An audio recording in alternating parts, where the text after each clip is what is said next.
What happens if you die without a will or an estate plan? Without an estate plan, you leave the future of your assets and your family in uncertainty. When you die without an estate plan, someone will have to come forward to be the executor or personal representative of your estate or will. That person will have to open a probate case, settle your affairs with creditors, and distribute your assets to heirs according to a court's judgment. Your family members or heirs may not have access to your bank accounts, real estate, or other property without first getting a judgment in probate court. Probate court can be long, stressful, and expensive. It involves courts, judges, and legal fees, potentially draining your estate's value and leaving your family waiting. Your family may end up in conflict or worse, in court, fighting over your assets. Probate court is also public, which means that anyone can go down to the court and find out exactly what you own and who it's going to. Also, instead of you deciding how your assets are distributed to your family or heirs, the state's intestate laws will make that decision for you. The word intestate simply means that you died without a will. Each state has intestate laws that decide who your heirs are and how your property will be divided up between your heirs. When your heirs do inherit your money or assets, you will have no say in how those funds are used. Children could inherit all their money when they turn 18 and aren't ready for it.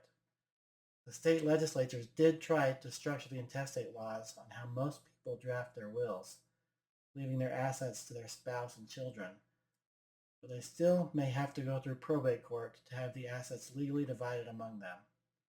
It can get complicated with split families and conflicts between family members. Fortunately, there are no taxes on the surviving spouse, which is normally good, but at the survivor's death, there could be taxes. If you have a partner or family friend you want to leave money or assets to, but that person isn't an heir under the state intestate laws, then that person would have no legal claim on anything, no matter how long you've known them or how close you were. Also, if there was someone you wanted to intentionally leave out of a will or trust, that person could potentially inherit your wealth under the intestate laws, if you don't have a plan in place to prevent that from happening. Some of your wealth could also be lost or left in limbo.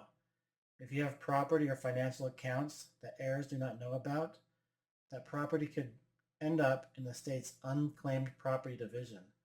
There is currently $370 million in the state of Utah's unclaimed property division. One more thing to point out is that if you die without an estate plan, then none of your property is asset protected. If any of your heirs were in an accident, had a medical emergency, or were sued in a lawsuit, or declared bankruptcy, some or all of their inheritance could be lost. More important than your assets, and why I think it's more important for families with young children to get an estate plan, if something happens to you and your spouse, your children can be taken into child protective services and put into foster care until the guardianship is decided. A judge who doesn't know you or your children will decide who gets custody of your kids. Different family members could disagree over what is to be done with your kids. Someone who you don't want to get your kids could get them. The money available for your kids to take care of them could be in the wrong person's hands.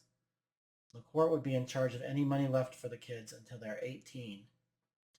Other things to consider are, would your kids be raised with the values you want, the work ethic, the goals and desires you have for your kids, for religion, where they grow up, and what activities they participate in.